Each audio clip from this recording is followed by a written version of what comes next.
ഇന്ന് കോമൺ ആയിട്ട് കണ്ടുവരുന്ന ഒരു അസുഖമാണ് സിസ്റ്റമിക് ഹൈപ്പർ ടെൻഷൻ അല്ലെങ്കിൽ രക്തസമ്മർദ്ദം.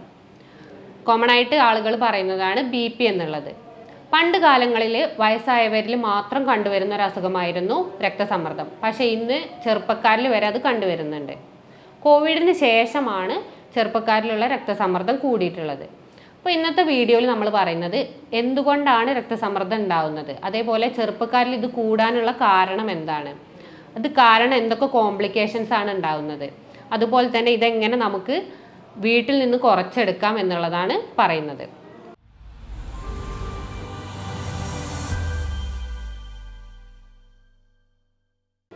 അപ്പോൾ ഫസ്റ്റ് വൺ എന്ന് പറയുന്നത് എന്തുകൊണ്ടാണ് രക്തസമ്മർദ്ദം ഉണ്ടാവുന്നത്.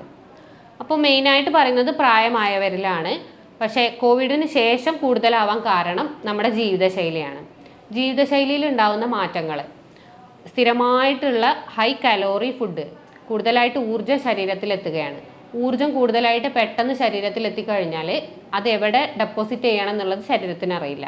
അപ്പോൾ രക്തക്കുഴലുകളിലും അതുപോലെ തന്നെ അവയവങ്ങളിൽ അത് ഡെപ്പോസിറ്റ് ചെയ്യാൻ തുടങ്ങും. അപ്പോൾ രക്തക്കുഴലുകളിൽ അത് ഡെപ്പോസിറ്റ് ചെയ്യുന്ന സമയത്ത് ഇത് അതിൽ പോകുന്ന രക്തത്തിനുള്ളൊരു പ്രതിരോധമായിട്ട് മാറും. ആ പ്രതിരോധം കൂടുന്ന സമയത്ത് ശരീരം കൂടുതൽ സമ്മർദ്ദം എടുക്കേണ്ടി വരികയാണ് രക്തം പമ്പ് ചെയ്യാൻ. ഈ സമയത്ത് നമ്മുടെ BP കൂടുകയാണ് ചെയ്യുന്നത്. BP 2 തരത്തിലാണുള്ളത്. സിസ്റ്റോളിക് ഉണ്ട്, അതുപോലെ തന്നെ ഡയസ്റ്റോളിക്. അപ്പോൾ എല്ലാവരും കേട്ടിട്ടുണ്ട് 120/80 എന്നുള്ളത്. ഈ 120 എന്ന് പറയുന്നത് മുകളിലത്തെ വാല്യൂ സിസ്റ്റോളിക് ആണ്. ഈ സിസ്റ്റോളിക് എന്ന് പറയുന്നത് ഹൃദയം രക്തം പമ്പ് ചെയ്യാൻ വേണ്ടി സങ്കോചിക്കുന്ന ആ സമയത്തുള്ള BP ആണ് സിസ്റ്റോളിക്. എന്നാൽ ഹൃദയം റിലാക്സ് ചെയ്യുന്ന സമയത്തുള്ള BP ആണ് ഡയസ്റ്റോളിക്. അതാണ് 80. അപ്പോൾ ഈ 120 എന്നുള്ളത് കുറഞ്ഞ രീതിയിൽ കൂടി ഒരു 130 ആയി കഴിഞ്ഞാലും അത്ര ബുദ്ധിമുട്ടില്ല. എന്നാൽ ഡയസ്റ്റോളിക് കൂടുന്നതിനനുസരിച്ച് നമുക്ക് കോംപ്ലിക്കേഷൻസ് കൂടി വരാനുള്ള ചാൻസ് കൂടുതലാണ്. അപ്പോൾ ഒരു 6 മാസം കൂടുമ്പോൾ നമ്മൾ നമ്മുടെ ബ്ലഡ് പ്രഷർ ചെക്ക് ചെയ്യുന്നത് വളരെ നല്ലതാണ്. പിന്നെ കാരണങ്ങൾ ജീവിതശൈലി ഒന്നുണ്ട്. പിന്നെ മെയിനായിട്ട് പറയുന്നത് 2 എണ്ണമായിട്ടാണ്, പ്രൈമറി, സെക്കൻഡറി. പ്രൈമറി എന്ന് പറയുന്നത് ജീവിതശൈലി, അതുപോലെ തന്നെ പാരമ്പര്യമായിട്ട് വരുന്നത്. നമ്മുടെ ഫാമിലിയിൽ ഒരു BP അല്ലെങ്കിൽ കൊളസ്ട്രോൾ, ഷുഗർ ഹിസ്റ്ററി ഉണ്ടെന്നുണ്ടെങ്കിൽ അത് ഭാവിയിൽ സിബ്ലിങ്സിന് അതേപോലെ തന്നെ കുട്ടികൾക്കൊക്കെ വരാനുള്ള ചാൻസ് കൂടുതലാണ്. പിന്നെ ഒന്ന് പറയുന്നത് എന്ന് പറഞ്ഞാൽ മദ്യപാനം, പുകവലി. മദ്യപാനം കൂടുന്നതിനനുസരിച്ച് നമ്മുടെ ശരീരത്തിലെ ഊർജത്തിൻ്റെ അളവ് കൂടുകയാണ് ചെയ്യുന്നത്. ഈ ഊർജം കൂടുമ്പോൾ വീണ്ടും അതേപോലെ തന്നെ ഡെപ്പോസിറ്റ് ചെയ്യും, അതുപോലെ രക്തത്തിന് പോവാനുള്ള ഒരു പ്രതിരോധം ഉണ്ടാകുന്നു. പിന്നെ ഒന്ന് പറയുന്ന പുകവലി. പുകവലി കൂടുന്നതിനനുസരിച്ച് നിക്കോട്ടിൻ്റെ അളവ് കൂടും. നിക്കോട്ടിൻ ശരീരത്തിൽ കൂടിക്കഴിഞ്ഞാൽ അഡ്രിനാലിൻ ഹോർമോൺ ഇൻക്രീസ് ചെയ്യുകയാണ് ചെയ്യുന്നത്. ആ പെട്ടെന്നുള്ള അഡ്രിനാലിൻ്റെ ഇൻക്രീസ് എന്ന് പറയുന്നത് നമ്മുടെ ശരീരത്തിലെ രക്തസമ്മർദ്ദം കൂട്ടുന്നു. അപ്പോൾ ഈ രീതിയിലാണ് പ്രൈമറി കാരണങ്ങൾ പറയുന്നത്. പിന്നെ സെക്കൻഡറി ആയിട്ടെന്ന് പറയുന്നത് എന്തെങ്കിലും അസുഖം കാരണം നമ്മുടെ BP കൂടുകയാണ്. അപ്പോൾ മെയിനായിട്ട് പറയുന്നത് കിഡ്നി ഡിസീസാണ്. വൃക്കയുമായി ബന്ധപ്പെട്ട എന്ത് അസുഖങ്ങളുണ്ടെങ്കിലും നമ്മുടെ ശരീരത്തിൽ BP കൂടാനുള്ള ചാൻസ് ഉണ്ട്. പിന്നെ പറയുന്നത് മെറ്റബോളിക് ഡിസീസാണ്. കോമൺലി പറയുന്നത് കുഷിംഗ് സിൻഡ്രോം, അതുപോലെ തന്നെ തൈറോയിഡ് രോഗങ്ങൾ, പാരാതൈറോയിഡ് രോഗങ്ങൾ. ഈ രോഗങ്ങളൊക്കെ കാരണം നമ്മുടെ BPയിൽ ചേഞ്ചസ് ഉണ്ടാവാനുള്ള കാരണമാണ്. അത് കൂടാനാണ് ഏറ്റവും കൂടുതൽ സഹായകമാകുന്നത്. ഇനി നമുക്ക് നോക്കാം എന്തൊക്കെയാണ് രക്തസമ്മർദ്ദത്തിൻ്റെ ലക്ഷണങ്ങൾ എന്നുള്ളത്. കോമൺ ആയിട്ട് ഒരു 80% ആളുകളിലും രക്തസമ്മർദ്ദത്തിന് പ്രത്യേകിച്ച് ലക്ഷണങ്ങളൊന്നും കാണിക്കുന്നില്ല. എന്തെങ്കിലും അസുഖമായിട്ട് വരുമ്പോൾ നമ്മൾ BP ചെക്ക് ചെയ്യുന്ന സമയത്താണ് അവരിൽ BP കൂടിയതായിട്ട് കാണപ്പെടുന്നത്. ആ സമയത്ത് ഇതിനും കൂടെയുള്ള മെഡിസിൻ എടുക്കും, അല്ലെങ്കിൽ അവർക്ക് അതിൻ്റേതായ ഡയറ്റ് അതുപോലെ തന്നെ എക്സസൈസ് പറഞ്ഞു കൊടുക്കുകയാണ് ചെയ്യുക. പക്ഷേ ഈ ഒരു 20% ആളുകളിൽ അത് അത്രയും കൂടുന്ന സമയത്ത് അവർ ലക്ഷണങ്ങൾ കാണിക്കാറുണ്ട്. മെയിനായിട്ട് പറയുന്നത് തലകറക്കം, അതുപോലെ തന്നെ തലയ്ക്കൊരു കനം, തലയ്ക്കൊരു ഹെവിനെസ് പോലെ തോന്നും, എന്താ ഒരു ബാൻഡ് പോലെ തലയുടെ ചുറ്റും ഫീൽ ചെയ്യുക, ഇതുപോലത്തെ ബുദ്ധിമുട്ടുകളാണ് പറയാറ്. അതുപോലെ തന്നെ തലവേദന ഉണ്ടാവാറുണ്ട്. പിന്നെ എപ്പോഴും ഒന്ന് കിടക്കണം എന്നുള്ള തോന്നൽ, ഉന്മേഷക്കുറവ് തോന്നും, ചിലർക്ക് ടെൻഷൻ പോലെ തോന്നും. എന്താണെന്ന് അവർക്ക് പറയാൻ കഴിയില്ല, പക്ഷേ എന്തോ ഉള്ളിലിരിക്കുന്ന പോലെ, അല്ലെങ്കിൽ പേടി വരിക, അതുപോലെ തന്നെ ഹൃദയത്തിൻ്റെ മിടിപ്പ് കൂടിയതുപോലെ തോന്നുക, ഇതൊക്കെ BPയുടെ ലക്ഷണങ്ങളാണ്. അപ്പോൾ ഇതുപോലെ വിവിധ ലക്ഷണങ്ങളാണ് രക്തസമ്മർദ്ദം കാണിക്കുന്നത്. പൊതുവേ ലക്ഷണങ്ങൾ കാണിക്കാറില്ല, പക്ഷെ കാണിക്കുന്ന ഒരു 20% ആൾക്കാരിൽ ഇത്തരം ലക്ഷണങ്ങളാണ് കാണിക്കാറ്. ഈ BP നമ്മൾ അൺകൺട്രോൾഡ് ആയി കഴിഞ്ഞാൽ പല കോംപ്ലിക്കേഷൻസും ഉണ്ടാവാം. അത് ഹൃദയത്തിലാണെന്നുണ്ടെങ്കിൽ അവിടെ നീർക്കെട്ട് വരാം, അതുപോലെ തന്നെ ശ്വാസമുട്ടൽ ബുദ്ധിമുട്ടുകളൊക്കെ, കാരണം അവിടെ പമ്പിങ് കുറഞ്ഞു കഴിഞ്ഞാൽ ശ്വാസകോശത്തേക്കുള്ള പമ്പിങ്ങും കുറയും. അപ്പോൾ ആ ശ്വാസമുട്ടൽ ബുദ്ധിമുട്ടുകൾ നമുക്ക് വരാം, അതേ ഹൃദയമിടിപ്പ് കൂടിയതുപോലെ തോന്നാം. പിന്നെ കണ്ണിനെയാണ് നമ്മളെ BP കൂടുതലായിട്ട് ബാധിച്ച് വിചാരിച്ചാൽ റെറ്റിനോപ്പതി വരാനുള്ള ചാൻസ് കൂടുതലാണ്. പിന്നീടുള്ളത് മസ്തിഷ്കത്തിനെയാണ്. മസ്തിഷ്കത്തിലാണ് നമ്മളെ BP കൂടുതലായിട്ടുള്ളത് ബാധിച്ചു കഴിഞ്ഞാൽ എൻസെഫലോപ്പതി വരും. മസ്തിഷ്കത്തിലെ രക്തക്കുഴലുകൾക്ക് നീർക്കെട്ട് വരും, അപ്പോൾ എൻസെഫലോപ്പതി വരാനുള്ള ചാൻസ് കൂടുതലാണ്. പിന്നെ രക്തക്കുഴലുകൾ, നോർമലായിട്ടുള്ള എല്ലാ രക്തക്കുഴലുകളിലും BP കാരണം എന്തെങ്കിലും പ്രതിരോധം വന്നു കഴിഞ്ഞാൽ സ്ട്രോക്ക് വരാനുള്ള ചാൻസ് കൂടുതലാണ്. അതിപ്പോൾ വലത് ഭാഗത്താണ് പ്രശ്നം പറ്റിയത് എന്നുണ്ടെങ്കിൽ നമുക്ക് ഇടതു ഭാഗമായിരിക്കും കുഴയുക, അതുപോലെ ഇടതു ഭാഗമാണെന്നുണ്ടെങ്കിൽ വലതു ഭാഗം കുഴയാനുള്ള ചാൻസും കൂടുതലാണ്. അപ്പോൾ ഈ രീതിയിൽ അൺകൺട്രോൾഡ് ആവുമ്പോൾ നമ്മൾ ശ്രദ്ധിക്കേണ്ടതാണ്. ഇത്തരം ബുദ്ധിമുട്ടുകൾ വരുമ്പോൾ എന്തായാലും അതൊരു BP ഹൈ ആയിരിക്കും നമ്മൾ കണക്കൂട്ടണം, അതിനനുസരിച്ച് നമ്മൾ ട്രീറ്റ്മെൻറ്റും എടുക്കണം. ഇത്രയും കാരണങ്ങളാണ് BP ഉണ്ടാവാനും അതുപോലെ തന്നെ കോംപ്ലിക്കേഷനായിട്ടും പറയുന്നത്.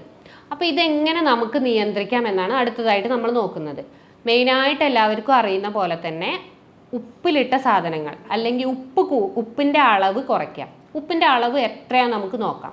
ഒരു ശരാശരി നമ്മൾ ഡെയിലി കഴിക്കേണ്ടത് 5 ഗ്രാം അല്ലെങ്കിൽ അതിൽ കുറവാണ് കഴിക്കേണ്ടത്. എന്നാൽ BP അല്ലെങ്കിൽ രക്തസമ്മർദ്ദം ഉള്ളവർ അത് 2 ഗ്രാമായിട്ട് കുറയ്ക്കാൻ നോക്കുക. അതിൽ കുറവ് മാത്രമേ നമ്മൾ ഡെയിലി ഉപ്പിൻ്റെ അളവ് ഉള്ളിലേക്ക് എടുക്കാൻ പാടൂ.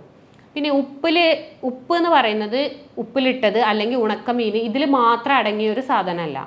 നമ്മൾ ഡെയിലി യൂസ് ചെയ്യുന്ന പല പ്രോസസ്ഡ് ഫുഡ്സ്, അതുപോലെ ബേക്കറി ഐറ്റംസ്, ഇതിലൊക്കെ ഉപ്പിൻ്റെ അളവ് കൂടുതലാണ്. അപ്പോൾ ഇത് മാക്സിമം കട്ട് ചെയ്യാൻ നോക്കുക. അച്ചാറുകൾ, ബേക്കറിയാണ് മെയിനായിട്ട് നമ്മൾ ഉദ്ദേശിക്കുന്നത്, അത് ഒഴിവാക്കാൻ നോക്കുക. അതുപോലെ തന്നെ കാർബോഹൈഡ്രേറ്റ് കൂടുന്നതിനനുസരിച്ച് ഊർജ്ജം കൂടും, അപ്പോൾ കലോറി കൂടുകയാണ് ചെയ്യുന്നത്.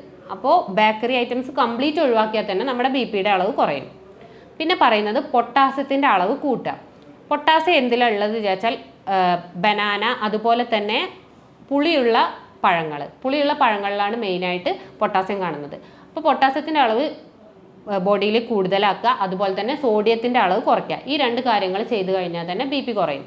സോഡിയം കുറയ്ക്കുക എന്ന് പറഞ്ഞാൽ ഉപ്പ് കംപ്ലീറ്റ് ഒഴിവാക്കുക. പിന്നെ പൊട്ടാസ്യം കൂടുതൽ കഴിക്കുന്ന സമയത്ത് ശ്രദ്ധിക്കേണ്ടത് കിഡ്നി ഡിസീസ് ഉള്ളവർ, വൃക്കയുമായി ബന്ധപ്പെട്ട എന്തെങ്കിലും ബുദ്ധിമുട്ടുകൾ ഉണ്ടെന്നുണ്ടെങ്കിൽ അവർ പൊട്ടാസ്യം കൂടുതലായിട്ട് കഴിക്കരുത്.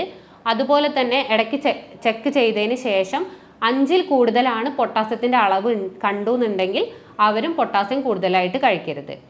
ഇത്രയുമാണ് നമ്മൾ ഡയറ്റിൻ്റെ കാര്യത്തിൽ പറയുന്നത്. പിന്നെ പുകവലി, മദ്യപാനം, ഈ 2 കാര്യങ്ങളും ഒഴിവാക്കുക. പുകവലിക്കുന്ന സമയത്ത് ഞാൻ ഓൾറെഡി പറഞ്ഞു അഡ്രിനാലിൻ കൂടും, ആ സമയത്ത് BP കൂടാനുള്ള ചാൻസ് കൂടുതലാണ്. അപ്പോൾ കംപ്ലീറ്റ് നമ്മുടെ ജീവിതശൈലിയിൽ നിന്ന് പുകവലിനെ എടുത്ത് കളയുക. അതുപോലെ തന്നെ മദ്യപാനം കൂടുന്ന സമയത്തും ഊർജ്ജം കൂടുകയാണ് ചെയ്യുന്നത്, അപ്പോൾ മദ്യപാനവും ഒഴിവാക്കുക. പിന്നെ പറയുന്നത് നമ്മുടെ BMI 25-ൽ കൂടുതൽ ആവാതിരിക്കാൻ മാക്സിമം നോക്കുക. അമിതവണ്ണം കുറയ്ക്കാം. അമിതവണ്ണം കുറയ്ക്കാൻ വേണ്ടി മെയിനായിട്ട് ചെയ്യേണ്ടത് എക്സസൈസാണ്. ഒരു അരമണിക്കൂർ ഡെയിലി നമ്മൾ വ്യായാമത്തിന് വേണ്ടിയിട്ട് സെറ്റ് ചെയ്യാം. അതും നമ്മുടെ ശരീരം ജസ്റ്റ് സിമ്പിളായിട്ട് നടക്കുക. അരമണിക്കൂർ നടന്നു എന്ന് വിചാരിച്ചുകൊണ്ട് നമ്മുടെ കലോറി കുറയുന്നില്ല. ശരീരം അനങ്ങുന്ന രീതിയിൽ, വേർക്കുന്ന രീതിയിൽ മാത്രം എക്സസൈസ് ചെയ്യുക. അതുകൊണ്ട് മാത്രമേ നമുക്കൊരു ഗുണം കിട്ടുന്നുള്ളൂ. അപ്പോൾ വേർത്ത് കഴിഞ്ഞാൽ കലോറി ബേൺ ചെയ്തു പോവും. അപ്പോൾ അത് കാരണം ഫാറ്റ് ഡെപ്പോസിഷൻ ഇതൊക്കെ കുറയുന്നത് കാരണം BP കുറയാനുള്ള ചാൻസ് കൂടുതലാണ്. പിന്നെ ഉള്ളത് കൃത്യമായിട്ട് ഉറങ്ങാൻ ശ്രദ്ധിക്കുക. ഒരു 6 മുതൽ 7 മണിക്കൂർ വരെ റിലാക്സ് ആയിട്ട് ഉറക്കം കിട്ടിക്കഴിഞ്ഞാൽ തന്നെ നമ്മുടെ ശരീരത്തിലുള്ള പകുതിയിലേറെ ലക്ഷണങ്ങൾ നമുക്ക് കുറയ്ക്കാൻ കഴിയും. അത് റിലാക്സ്ഡ് ആയിട്ട് ഉറങ്ങാൻ നോക്കുക. ടെൻഷൻ ഫ്രീ ആക്കി മാറ്റുക. ടെൻഷൻ കൂടുന്നതിനനുസരിച്ച് ശരീരത്തിലുള്ള ഹോർമോൺ കൂടുന്നുണ്ട്, ഇതൊക്കെ BP കൂടാനുള്ള കാരണമാവും. അപ്പോൾ ടെൻഷൻ ഫ്രീ ആക്കിക്കൊണ്ട് കൃത്യമായ ഉറക്കം. അതുപോലെ തന്നെ omega-3 ഫാറ്റി ആസിഡ്, ഈ omega-3 ഫാറ്റി ആസിഡ് ശരീരത്തിലെ ഏതൊരു അസുഖത്തിനും നല്ല രീതിയിൽ പ്രവർത്തിക്കുന്നതാണ്.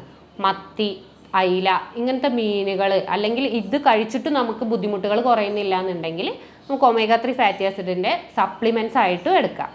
ഇത്രയും കാര്യങ്ങളാണ് നമ്മൾ BP കൂടുന്ന സമയത്ത് അത് നിയന്ത്രിക്കാൻ വേണ്ടി ചെയ്യേണ്ടത്. പിന്നെ ഇനി സഡൻ ആയിട്ട് BP കൂടുന്ന സമയത്ത് എന്താ ചെയ്യേണ്ടത് നോക്കാം. ആ സമയത്ത് ബ്രീത്തിങ് എക്സസൈസ് റിലാക്സ് ആയിട്ട് ചെയ്ത് കഴിഞ്ഞാൽ നിങ്ങളുടെ BP കുറഞ്ഞു കിട്ടുന്നതാണ്. അതുപോലെയാണ് വേറൊരു മാർഗം എന്ന് പറയുന്നത്, നമ്മുടെ തണുത്ത വെള്ളത്തിൽ ഒരു ടവൽ മുക്കിയതിന് ശേഷം ആ സമയത്ത് തലയിലൊന്ന് ഇടുക. അപ്പോൾ ഒരു കൂളിംഗ് എഫക്റ്റ് കാരണം BP ചെറിയ രീതിയിൽ കുറഞ്ഞു കിട്ടും. നല്ല കോംപ്ലിക്കേറ്റഡ് ആയ BP കാര്യത്തിലല്ല പറയുന്നത്, സ്ഥിരമായിട്ട് ചെറിയ രീതിയിൽ ഇപ്പോൾ വീട്ടിൽ നിന്നൊക്കെ ചെറിയ തലകറക്കം അല്ലെങ്കിൽ തലയ്ക്കൊരു പെരുപ്പം വരുന്ന സമയത്തുള്ള കാര്യമാണ്. അപ്പോൾ ഒരു ടവൽ നനച്ചതിന് ശേഷം ഇട്ട് കഴിഞ്ഞാൽ ഒരു ചെറിയ മാറ്റം നമുക്ക് കിട്ടുന്നതാണ്. അതുപോലെ സ്ഥിരമായിട്ട് തണുപ്പ് കൂടുതലുള്ള ഭക്ഷണങ്ങൾ കഴിക്കാൻ നോക്കുക. കുക്കുംബർ, കക്കരിക്ക, വെള്ളരിക്ക ഇതൊക്കെ സ്ഥിരമായിട്ട് ഭക്ഷണത്തിൽ ഉൾപ്പെടുത്തി കഴിഞ്ഞാൽ ശരീരത്തിനൊരു തണുപ്പ് കിട്ടും. ഇത് കാരണം BP കുറയാനും കാരണമാവും. ഇത്രയും കാര്യങ്ങൾ ശ്രദ്ധിച്ചാൽ തന്നെ നിങ്ങളെ BP നിങ്ങൾക്ക് നിയന്ത്രിക്കാവുന്നതാണ്. ഇനി ഇതുമായി ബന്ധപ്പെട്ട് എന്തെങ്കിലും ഡൗട്ടുകൾ നിങ്ങൾക്ക് ഉണ്ടെന്നുണ്ടെങ്കിൽ നിങ്ങൾക്ക് എന്നെ കോൺടാക്റ്റ് ചെയ്യാവുന്നതാണ്. താഴെ കാണിച്ച നമ്പറിൽ കോൺടാക്റ്റ് ചെയ്യുക. ഞാൻ doctor Gopika, doctor Basil's homeo hospital, Pandikkad, Malappuram ജില്ല.